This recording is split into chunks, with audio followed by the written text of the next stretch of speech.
Steve, on the Hill, Congress still needs to pass updates to the Farm Bill and the Supplemental Nutrition Assistance Program, also called SNAP. And advocates are saying new things need to be included. We have registered dietitian Carolina Schneider joining us this morning to tell us more. And while we wait for it to be passed, what people can do to stay healthy. Good morning to you, Carolina. Good to see you. Good morning. So nice seeing you. Thank you for having me. Absolutely. Let's start with the very basics here. What is the Farm Bill for folks who I'm sure benefit from it but might not know exactly what it is? Yeah, so the Farm Bill includes provisions for nutrition assistance programs such as SNAP, as you mentioned, which some people may know as food stamps.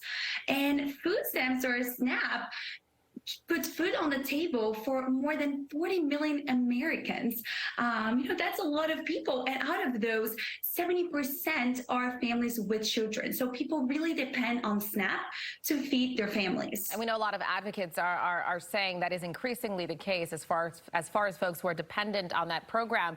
So what are they saying needs to be included in this bill? Yeah, so, one thing I think it lacks is explicit guidelines to help people make better eating choices. So it includes healthy foods, but it also includes not so healthy foods. Another thing it lacks is access to vitamin supplementation. So currently people can get access to food, but not vitamin supplementation. And, as a registered dietitian, I know that unfortunately we cannot get all of our nutrients from food alone. So something that would be extremely easy to add and actually wouldn't cost the program anything would be vitamin D, which we've learned from recent years is extremely crucial for people's health and protecting us from disease. It reduces preterm birth by 60%, it reduces the risk for respiratory illness and heart disease. It's countless benefits for a lot of folks. And speaking of benefits and tips, I know you have a few to pass along that hopefully folks can apply at home. What do you have?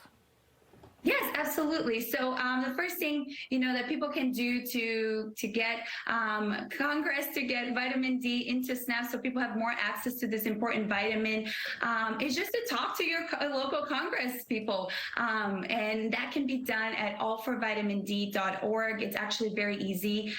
Just go on the Take Action tab, and there's a letter that was pre-written for you from a great nonprofit organization, Organic and Natural Health Association. And all you have to do is put your zip code, and there you have it. You can send a letter to your local Congress. And as we wait for this to hopefully to pass, a few things that you can do. You can prioritize nutrient-dense foods and steer clear from your packaged, or we call processed foods. You can purchase foods from your local independent grocers and natural product stores. These are great to help you get your hands on local produce. You can actually also plan your meals a little better and try to eat more at home, and that will help you save some money as well and get more control of the foods that you're eating. Another tip that is one of my favorites is to get your hands on frozen fruits and vegetables. These are inexpensive and they last a lot longer. And then finally, you can take advantage of discount codes or coupon codes from manufacturers to get your hands on vitamin D. And that could be, one way to really try to avoid any nutrient gaps while we wait for that to pass. Absolutely. Speaking of waiting on that to pass, I know the program expires on September 30th, so I will keep an eye out for that, and we'll see what comes out of it. Carolina Schneider joining us this morning. Appreciate the tips. Thank you so much. Hopefully folks apply it. Thank you for having me. Of course. 7:35 is your time. Turn things over to Tucker. Tucker.